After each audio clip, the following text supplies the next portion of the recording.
La communication interauriculaire, qu'on appelle couramment la CIA, est une cardiopathie à type de chaîne gauche-droit relativement fréquente, 8% des cardiopathies. Alors comment se présente-t-elle au point de vue anatomique? On reprend notre schéma habituel, la veine cave supérieure, ici le septum interauriculaire, ici la valve tricuspide, la veine cave inférieure. De l'autre côté du septum, donc l'autre oreillette qui est l'oreillette gauche recevant les veines pulmonaires, et ici la valve mitrale. Tout ceci, vous le savez bien maintenant. Eh bien, la communication interauriculaire, comme son nom l'indique, c'est un trou entre les oreillettes.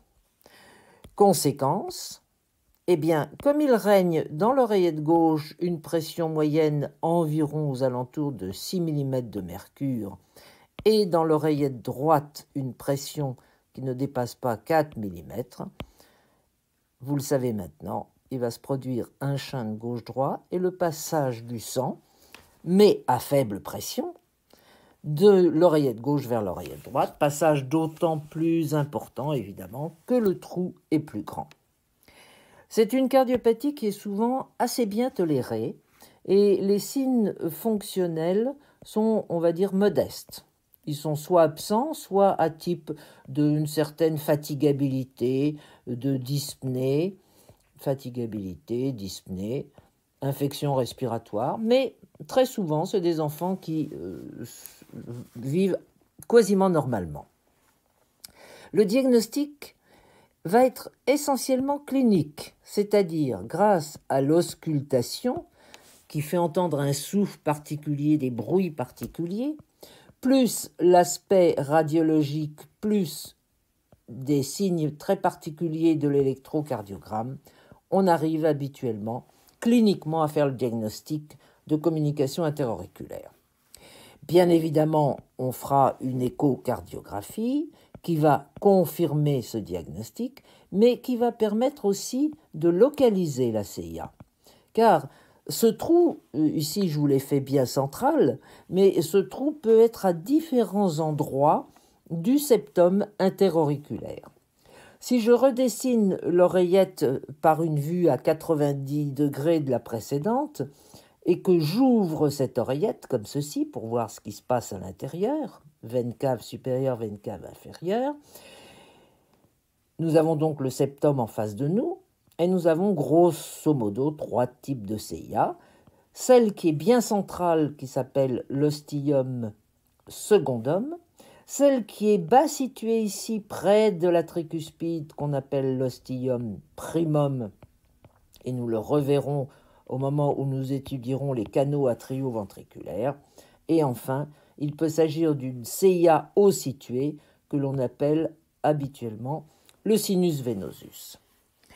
Quand on a diagnostiqué une CIA, que faut-il faire? Eh bien, il faut la fermer, à moins qu'elle ne soit toute petite, évidemment. Il faut la fermer tout simplement parce que si on la ferme, l'enfant est guéri, définitivement guéri. Et si on la laisse, on peut avoir plus tard, à l'âge adulte, des complications importantes à type de défaillance ventriculaire droite par surcharge permanente du sang dans le ventricule droit. On peut avoir des troubles du rythme et on peut avoir rarement, mais possiblement, une hypertension artérielle pulmonaire qui se fixe. Donc, il est impératif de fermer une CIA de taille modérée ou de grande taille naturellement. Et jusqu'à il n'y a encore pas tellement longtemps, la fermeture était chirurgicale à l'aide d'une pièce que l'on cousait autour du trou. Mais aujourd'hui, on a un procédé tout à fait magique qui est le cathétérisme cardiaque interventionnel, dont j'aurai l'occasion de vous reparler plus longuement. Donc ici, nous allons monter une gaine par la veine cave inférieure et cette gaine va pénétrer ici dans l'oreillette droite puis dans l'oreillette gauche. À l'intérieur de cette gaine monte une sonde avec un dispositif particulier et une fois dans l'oreillette gauche, on va déployer une sorte de petit parapluie qui lorsqu'on va tirer dessus, on va tirer dans ce sens-là, va venir se coller contre le septum. Je vous fais ici, pour bien vous faire comprendre, le septum. La gaine arrive comme ça, elle vient, le parapluie est déployé et vient s'accoler contre la partie gauche. Ici, nous avons l'oreillette gauche contre la partie gauche du septum.